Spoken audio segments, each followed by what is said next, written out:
हिंदुस्तान में बिहार के एक गांव में ये औरत पैदा हुई जो बचपन से ही अजीब थी। माँ बाप को इसकी अजीब हरकतें इसके पैदा होते ही देखने को मिल गई थी। ये उनके बाल पकड़ लेती थी और तब तक नहीं छोड़ती थी जब तक बालों का गुच्छा इसके हाथ में नहीं आ जाता, या फिर उनके दांत गाड़ देती थी और उनको लहूलुहान कर देती थी, उनको मारने लगती थी। माँ बाप ने बचपन की शरारत समझकर इसकी सारी ही गलतियां नजरअंदाज कर दी और ये बिगड़ती चली गई। मगर जैसे जैसे ये बड़ी हो गई वैसे ही बात समझ से बाहर होती गई कि आखिर मामला क्या है, ऐसा ये क्यों करती है। क्योंकि ये अब आए दिन गली में किसी को भी पकड़ लेती और उसको मारती पीटती, उसके बाल नोच लेती, उसको काट लेती, उसको लहूलुहान कर देती।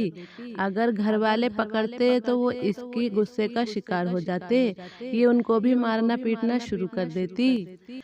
ये सारा मामला देखकर उनको लगने लगा कि इसके अंदर कोई जिन्नात है, इसके अंदर किसी जिन्नात का बसेरा हो गया है, किसी बुरी आत्मा ने इसके ऊपर अपना साया कर दिया है, जिसका असर इसके बचपन से ही है। फिर उन्होंने जब लोगों को बताया और सबको इस बात का पता चला तो लोगों ने मशवरा दिया कि इसका रूहानी इलाज करवाया जाए। तब उन्होंने पंडितों से राब्ता किया। पंडित लड़की के पास आते तो इसकी हालत बिगड़ जाती और जैसे ही पंडित कोई मंत्र पढ़ने लगते ये उसको नुकसान पहुंचाती, उनको मारती पीटती। और इस लड़की के सामने किसी के भी मंत्र काम नहीं करते, सारे ही मंत्र वगैरह बेअसर होते थे। और कुछ पंडितों और साधुओं को तो इसने लहूलुहान कर दिया, जिसकी वजह से उनको भागना पड़ा। ना जाने इसमें कहाँ से इतनी ताकत आ जाती थी कि उनको उठाकर पटक देती थी, उनको काट लेती थी, उनको मारती थी, जिसकी वजह से कोई भी इसके पास आने से डरता था। वक्त यूं ही बीतता गया और ये लड़की बड़ी हो गई, लेकिन इसका कोई भी मुस्तकिल इलाज न हो पाया। माँ बाप किसी तरह मुश्किल से इसको संभालते रहे, लेकिन वो बेहद परेशान थे क्योंकि किसी तरह से कोई हल नहीं निकल पा रहा था। फिर एक रात ये हुआ कि उस लड़की के कमरे से माँ बाप को अजीब अजीब किस्म की आवाज़ें सुनाई दी। जब इसकी माँ ने जाकर देखा और दरवाज़ा खटखटाया तो उसने दरवाज़ा नहीं खोला, और तब इसकी माँ ने खिड़की से देखा तो वो बुतों के सामने बैठी अजीब हालत में जाप कर रही थी। ऊंची ऊंची आवाज में कुछ पढ़ रही थी, जैसे कोई मंत्र पढ़ रही हो। उसकी माँ को कुछ समझ नहीं आया, लेकिन उसकी आवाज से उसकी माँ बहुत ज्यादा डर गई। उसकी माँ ने फौरन ही उसके बाप को उठा गया और उससे कहा, ये मंजर भी देख लो, तुम्हारी बेटी क्या कर रही है। उन दोनों की समझ में नहीं आ रहा था कि ये कौन सा जाप कर रही है, कौन से मंत्र पढ़ रही है। उन्होंने उस रात को नजरअंदाज कर दिया और जाकर सो गए। अगली रात ये हुआ कि माँ ने आधी रात को उठकर फिर उसके कमरे की खिड़की से देखा तो उसके पैरों तले से जमीन निकल गई, क्योंकि वो लड़की आज कोई पूजा पाठ नहीं कर रही थी, बल्कि खुद को अच्छे से दुपट्टे में लपेटकर नमाज अदा कर रही थी। उस औरत ने अपने शौहर को फौरन बुलाया और उससे कहा, आज देखो तुम्हारी बेटी ये क्या कर रही है। जब उन दोनों ने सामने का मंजर देखा तो दोनों ही अपना सर पकड़कर बैठ गए। उनकी बात समझ में नहीं आ रही थी कि आखिर ये मामला क्या है, क्या हमारी बेटी मुसलमान हो गई है, और ये सोचकर वो परेशान हो गए। लेकिन अगली रात उनके लिए और भी ज्यादा परेशान करने वाली थी, क्योंकि उनकी बेटी मोमबत्तियां जलाए जीसस क्राइस्ट के तस्वीर सामने रखे हुए कुछ पढ़ रही थी। उसकी अगली रात वो भगवान के सामने तांडव कर रही थी, जिसको देखकर पूरी तरह से उसके माँ बाप डर चुके थे कि आखिर मामला क्या है। इसके अंदर कोई मुस्लिम है, हिंदू है या कोई ईसाई है। आखिर इसके अंदर कौन सी आत्मा है, या बहुत सारे जिन्नात हैं, बुरी आत्माएं हैं या अच्छी आत्माएं हैं। इसके अंदर आखिर ऐसा क्या है जो ये ऐसा करती है।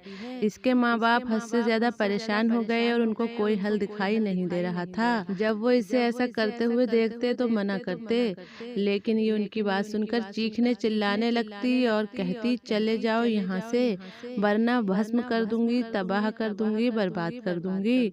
वो उनकी किसी बात को सुनने को तैयार नहीं थी। माँ बाप इसको समझा समझा कर हार चुके थे, लेकिन ये किसी की कोई बात सुनने को तैयार तैयार नहीं थी। फिर एक रोज अचानक से इसके अंदर तब्दीली आना शुरू हो गई।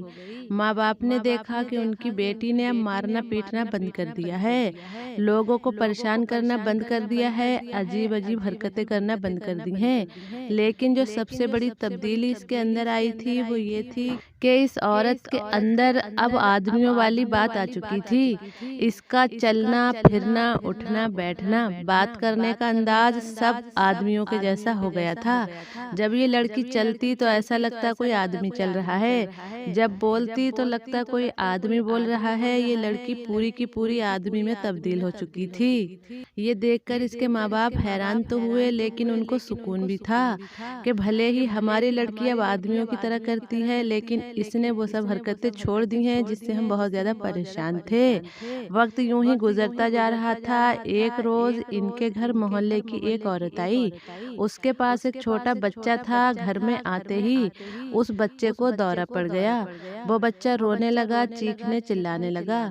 ये औरत अपने कमरे की खिड़की से देख रही थी। जैसे ही इस औरत ने उस बच्चे को रोता हुआ देखा, ये बाहर आई और उस बच्चे के बाल पकड़कर उसको झंझोड़ दिया और उससे कुछ बातें करने लगी। इससे बातें करते करते ही बच्चा बिल्कुल ठीक हो गया, हंसने खेलने लगा। ये सारा माजरा देखकर वो औरत इसके पैरों में गिर गई और कहने लगी, 8-10 रोज से मेरी बेटी की हालत खराब थी। हमने किसी को नहीं बताया था कि इसको दौरे पड़ते हैं, लेकिन तुमने तो इसको 2 पल में ही ठीक कर दिया।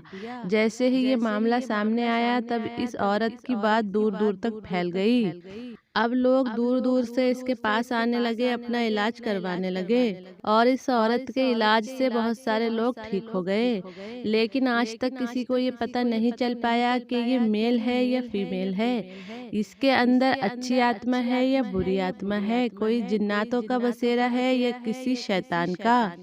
ये लड़की मुसलमान है या हिंदू है, ना तो कोई इसका मजहब जान पाया और ना ही कोई इसका जेंडर। तो आप इस लड़की के बारे में क्या कहते हैं? कमेंट में अपनी राय का इजहार जरूर कीजिएगा।